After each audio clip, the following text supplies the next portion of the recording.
അടോട്ട് മൂത്തേടത്തുകുതിര പഴയ സ്ഥാനം പടാർകുളങ്ങര ഭഗവതി ദേവസ്ഥാനത്ത് ഭണ്ഡാര സമർപ്പണം നടന്നു. കായക്കിൽ കുഞ്ഞിക്കണ്ണനാണ് ഭണ്ഡാരം പണി കഴിപ്പിച്ച് സമർപ്പിച്ചത്.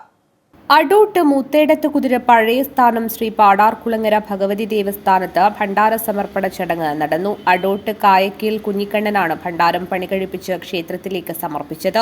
ആചാരസ്ഥാനികരുടെയും ദേവസ്ഥാന ഭരണസമിതി, ആഘോഷ കമ്മിറ്റി അംഗങ്ങളുടെയും ഭക്തജനങ്ങളുടെയും സാന്നിധ്യത്തിലാണ് ചടങ്ങ് നടത്തിയത്. അടോട്ട് മൂത്തേടത്തുകുതിര പഴയ സ്ഥാനം പാടാർകുളങ്ങര ഭഗവതി ദേവസ്ഥാനത്തിലെ ജ്യോതിഷ് കാരണവർ കുഞ്ഞിക്കണ്ണൻ കായക്കിലിൽ നിന്നും ഭണ്ഡാരത്തിന്റെ താക്കോൽ ഏറ്റുവാങ്ങി സമർപ്പണ ചടങ്ങ് ഉദ്ഘാടനം ചെയ്തു. അടോട്ട് മൂത്തേടത്തുകുതിര പഴയ ദേവസ്ഥാനത്ത് കളിയാട്ട മഹോത്സവവുമായി ബന്ധപ്പെട്ട് കാലപ്പഴക്കം ചെന്ന ഭണ്ഡാരം പൊളിച്ചു മാറ്റി പുതിയ ഭണ്ഡാരം നിർമ്മിച്ചിരിക്കുകയാണ്. അതിൻ്റെ ഉള്ള ഉത്തരവാദിത്വം കായക്കയിൽ കുഞ്ഞിക്കണ്ണൻ ഏറ്റെടുത്ത് പണി കഴിപ്പിച്ച് തന്നിരിക്കുകയാണ്. ഇന്നതിൻ്റെ ഉദ്ഘാടന കർമ്മമാണ്. അപ്പോൾ നമ്മൾ കളിയാട്ടത്തിൻ്റെ സമർപ്പണം നടത്തിയിരിക്കുകയാണ്.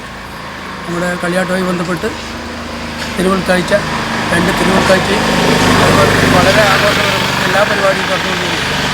എന്ന് ചെറുമതി പാട്ടുത്സവം, പാട്ടുത്സവമായി ഇന്ന് പൂഞ്ചിരിയും എരിയാമ്പും നാളെ വീണ്ടും കുളത്തേക്ക് എത്തിക്കണം. 13-ാം തീയതിയാണ് നമ്മളെ തെയ്യം പോകേണ്ടത്. ക്ഷേത്രം പ്രസിഡന്റ് കൊട്ടൻ കുഞ്ഞി അടോട്ട്, സെക്രട്ടറി എം ബാലൻ, ട്രഷറർ ടി പി കുഞ്ഞികൃഷ്ണൻ എന്നിവർ നേതൃത്വം നൽകി. News bureau, Kanhangad.